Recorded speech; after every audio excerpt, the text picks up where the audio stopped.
Musta mga kapobre? Kararating ko lang. Day off ko ngayon pero tumulong ako kay Ate Mirna. Naglalagay sila ng fence sa kanilang bakuran. Sa kanilang farm, hindi pa rin tapos. So medyo malaki-laki yun. So babalik pa rin ako bukas. Nung last week pa namin ginagawa yun. Hindi ko na lang na-vlog kanina kasi medyo wala nang time kasi ang dami naming tinrabaho doon. Medyo sensitive kasi mga equipment na medyo hazardous kaya medyo ingat-ingat sa paggamit. Yun, nakagawa naman kami kanina ng kulungan ng mga manok. Kasi right now meron silang 22 chicken na nangingitlog. Tapos bukas may dadating na 40 pieces pa. So, madadagdagan na yung itlog nila. Ang ganda. Nagiging business na nila. Kanina nga may kausap si Kuya Bo siya. May customer sila na umorder na reserve. Galing. Gandang business dito. Pag nandito sa Canada, maganda talaga yung farming business. Kasi malaki lupa nila tapos healthy yung lupa nila. Especially during summer. The best mag farming talaga. So may mga livestock na sila doon. Tapos yun, pag nakompleto namin yung bench, medyo malaki-laki, nasa 5 acres yung kanila, lupa nila. Hindi naman lahat ilalagyan namin, yung kalahati lang nilalagyan namin ng bench. So parang bakod siya, paikot, para pag dumating yung mga in-order nilang mga kambing, yun, pwede na silang open cage kasi mas healthy yung ang mga alaga pag open cage. Tsaka syempre maraming mga damo na pwedeng kainin yan. May mga rabbit din sila kaya panalong panalo yun. May duck din sila. Ang galing ay. Hanatin ko lang tapos hindi pa nakapaglinis ang bahay, medyo makaalat pa. Naglaba lang muna ako tapos tutulog ako maya-mayang konti kasi alas 9 pa ako ng umaga nandoon. Tapos natapos lang kami kaninang alas 3, 3:30. Tapos sumaglit muna ako sa puppies kasi meron ako isang parcel na sinauli. May in-order ako isang sapatos na hindi ko masyadong gusto yung design. Maganda siya sa picture pero yung actual parang medyo mahirap ternuhan ng mga susuotin. Kaya ang ginawa ko, binalik ko na lang. Yun naman yung maganda dito, pwede mong ibalik anytime.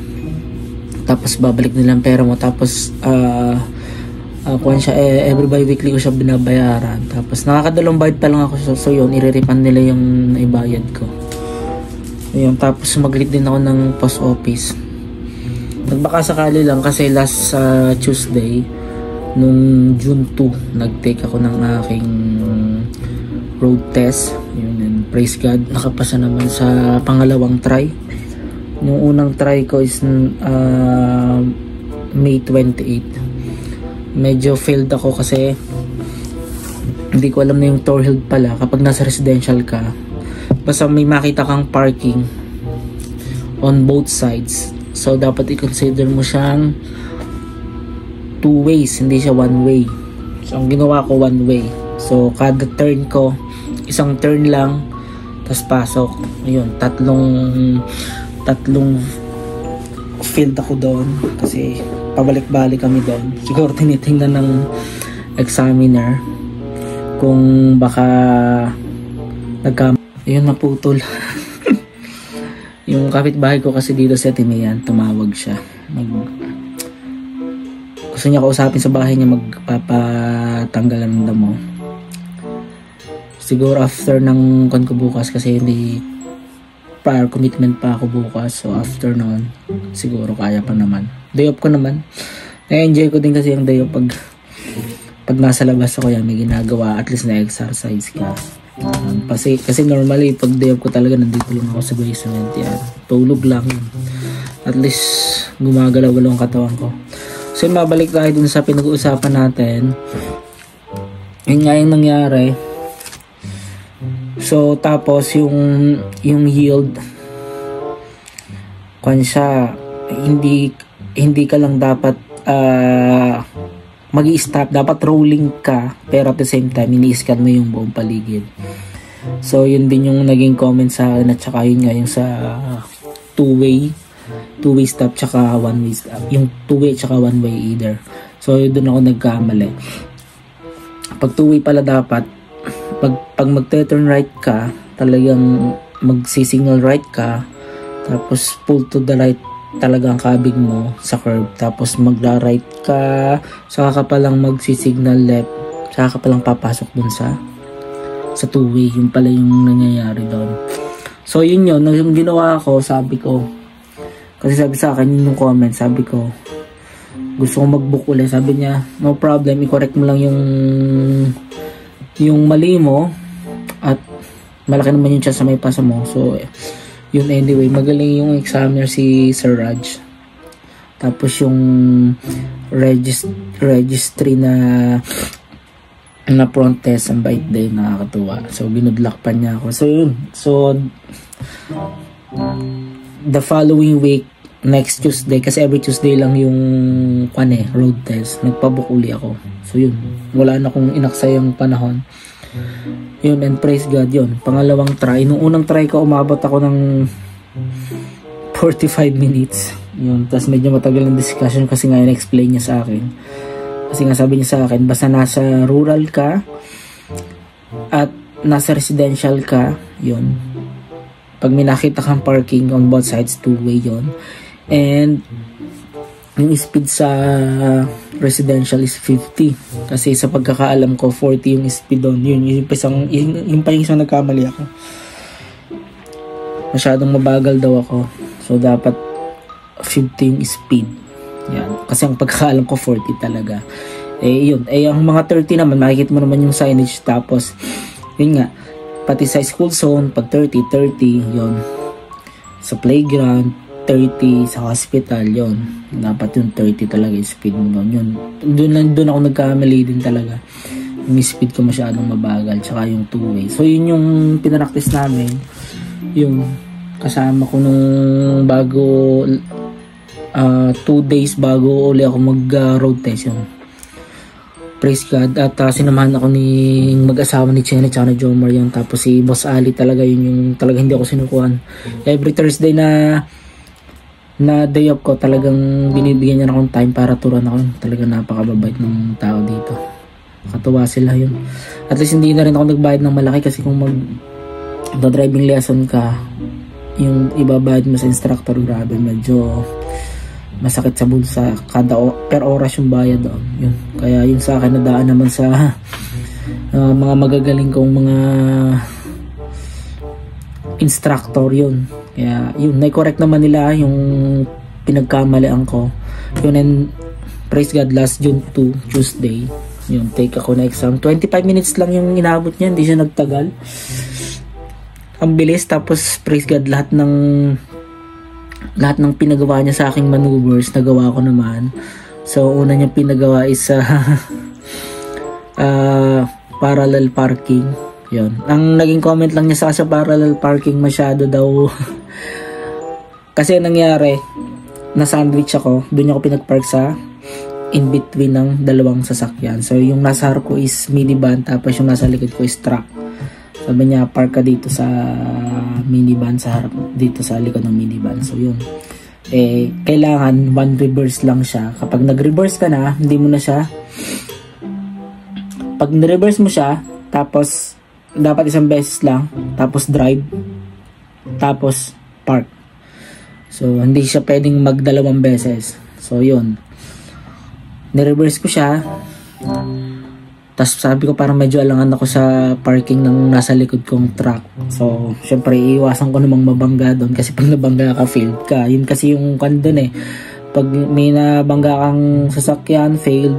Pag tumama yung gulong mo sa gutter, umakyat sa gutter during your exam, failed din yun. So yun, masyado lang daw dikit sa minivan yung pagpa-parking ko. Pero okay naman, safe naman. Isang try lang lahat. Pati yung uphill parking with the carb ako. Yun, with the carb yung tatama yung gulong mo sa gutter. Kaya kailangan maramdaman ng instructor yon. Tapos side parking, pinag-side parking din ako. Ayun, tapos yung mistake ko nga na two-way yun, na i-correct naman yun. Tapos yung comment lang niya sa akin is yung, kasi meron kaming dinaanan na may school bus. So, para siyang one way siya, tapos pinag-left niya ako, may school bus doon. One way din yung pinagtatayuan ng school bus. So, tama naman, nag-signal left ako, kaso sabi niya, hindi ko na kailangang lumapit doon sa bus. Kung kita ko naman walang sasakyan na paparting, walang mag-approach sa sasakyan, pwede ko siyang i-swerve na. So, parang ito yung bus, swerve na siyang ganon. Kasi ang ginawa ko, parang diretso ako. Nag-signal left ako. Tapos, pumunta ako dito sa likod ng bus. Tapos, saka ako gumanon. Tapos, signal right ako. Yun, saka ako pumasok. So, pwede naman palang diretsong ganon na. Hindi na yung gaganon pa. So, yun lang yung comment niya sa kanya ganon. Yan, saka yung medyo yung medyo dikit daw, malapit daw sa minivan yung sa parallel ko. Ayun, yun yung comment lang niya sa akin. Yun, praise God, sabi niya, pasado ka naman. Di tuwan-tuwa ako. Magkano din kasi yung pagtitake ng road test dito, $185. So, nasa kanyan, almost 12 to 13,000 sa pesos. So, ganun kalaki. Kaya hanggat maaari kung kaya ng one try lang talaga is ibigay nyo na invest nyo yun. Yun yung masasabi ko lang. And yun, pinicturean ako. Bayad ako ng $93 for the ID. 5 years yung kanya, yung expiry niya. Yung learner's driver's license ko na class 7 is hanggang October 11 pa siya, which is my birthday. Dun siya ma-expired. Tapos ito, yan, dumating lang kanina. So, nagpunta ko ng post office, binuksan ko yung box ko, ito. Ayan. Dumating na po yung aking driver's license na class 5. So, yan. Tingnan natin, buksan natin. Ayan. Pakita ko sa inyo. Excited. Nasa Pinas ako, nakakapag-motor, tapos nasa Dubai, bike lang. Yan, hanggang doon lang yung kaya ko. Ala ko hanggang doon na lang, pero dito talaga nakakatuwa na mag-upgrade ka talaga dito sa Canada. Yung sarili mo talagang matututo. Yung talaga nagustuhan ko dito. Kaya masaya ako na nakarating ako dito sa bansang ko. Siyempre pag may lisensya ka na, dali na, sasakyan na lang kukunin mo. Pwede ka nang mag-drive everywhere. Yung pa naman yung plano ko, kasi gusto ko isama kayo sa mga tour ko. Gusto kong mag-tour dito sa buong Canada pag may sasakyan na ako. Tapos sama ko sa vlog ko. Buksan natin.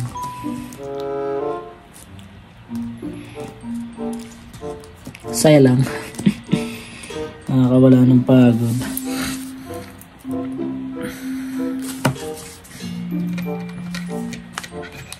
Sulit yung pagpupuyat ng, kasi dati gising kami ni Boss Ali ng alas 6. Ayun galing din ng work yun hanggang alas 12, kabait din ng tao. Talagang tinutulungan niya ako.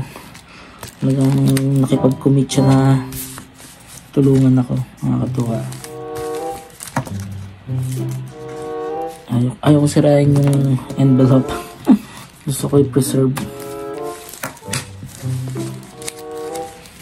Ito natin buksan sa side.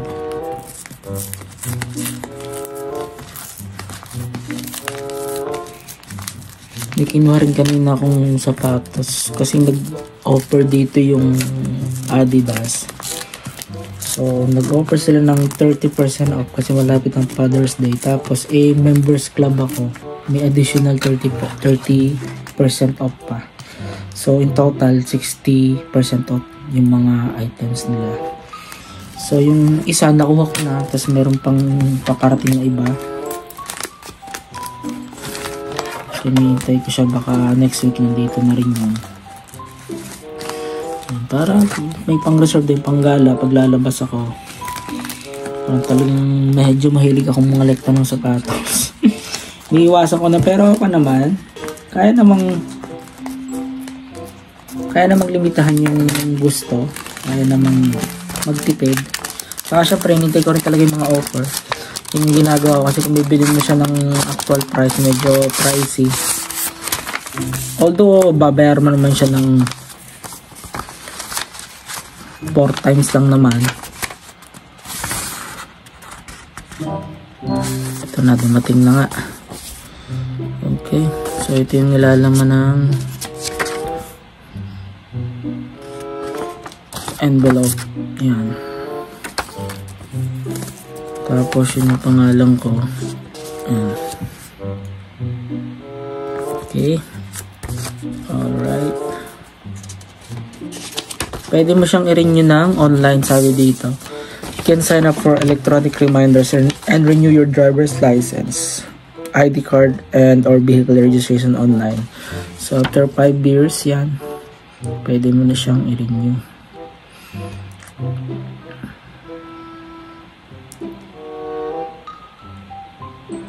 Class 5 GDL driver. Ayun. Wow.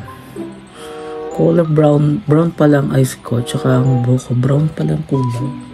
Ba't brown? Sa bagay, isa ganun din eh. Okay.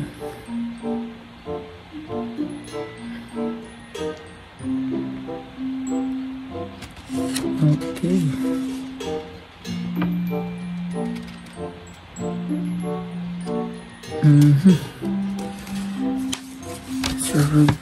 Secure destroyer. Oh, so dapat ko palang i-destroy yung previous driver's license ko. Tapos nakalagay dito, verify your information.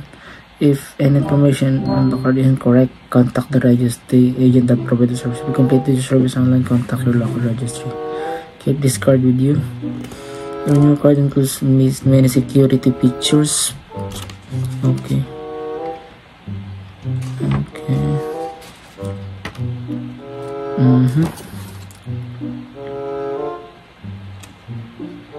Wow. So, pakita ko sa inyo lang yung picture ko lang. Yan. Yan yung kuha ko. Yan yung aking class 5 license. Ayos. To Axo Motor RV. Okay. GDL graduate driver's license. Okay, so ako ay GDL graduate driver license. Yun pala ibig sabihin ng GDL. Graduate driver license. Okay.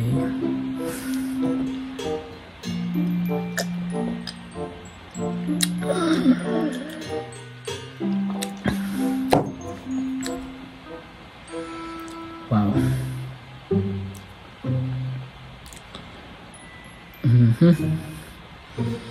Ganda ng lisensya nila dito. May kwan pa eh. So yun mga kapobre. Ito yung class 5 license ko. Tingnan ko nga yung isa ko. Yung previous ko, compare lang natin kung ano yung difference nila.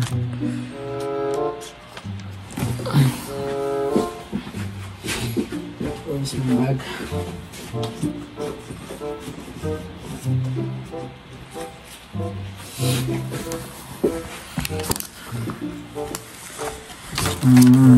Yung una ko is GDL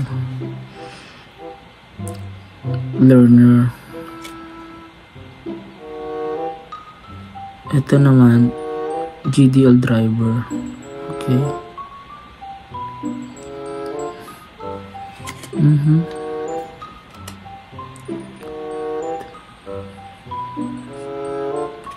Yung una talaga learner lang, yung pala yung pinagkaiba.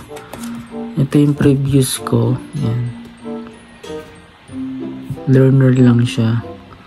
Tapos ito yung ngayon, class 5 to Axle Motor Vehicles and RVs. Okay, so yun pwede kong ito kasi learner pa lang talaga. Okay, makes sense. Yan.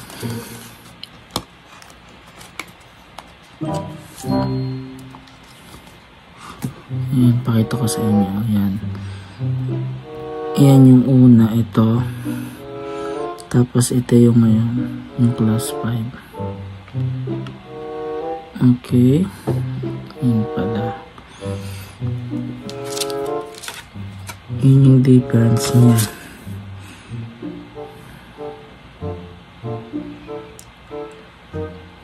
Okay, I'm happy. Ang expiry niya is October 11, 2030. So sa birthday ko pa din. 2030. 5 years nga siya.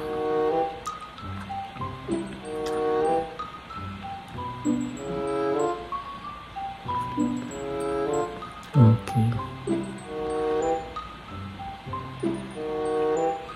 So matagal-tagal pa to, 5 years. So yun mga kapobre, andito na lang muna yung ating vlog. At tapos bukas pag may time, unbox natin to. In-order ko siya. Si Ayrton Senna, kung kilala niyo siyang F1 driver yun. In-order ko yung cup niya. Tapos yan, sapatos. And meron pa rin dito. So next time natin i-unvlog. At mabahaba na tong discussion natin. Update ko na lang ulit kayo sa mga susunod ko pang vlogs. Yan. At ako'y matutulog muna mga kapobre. Yan, maraming salamat sa inyong oras palagi. And like nyo kung nagustuhan nyo itong vlog na to. And see you soon. God bless you all.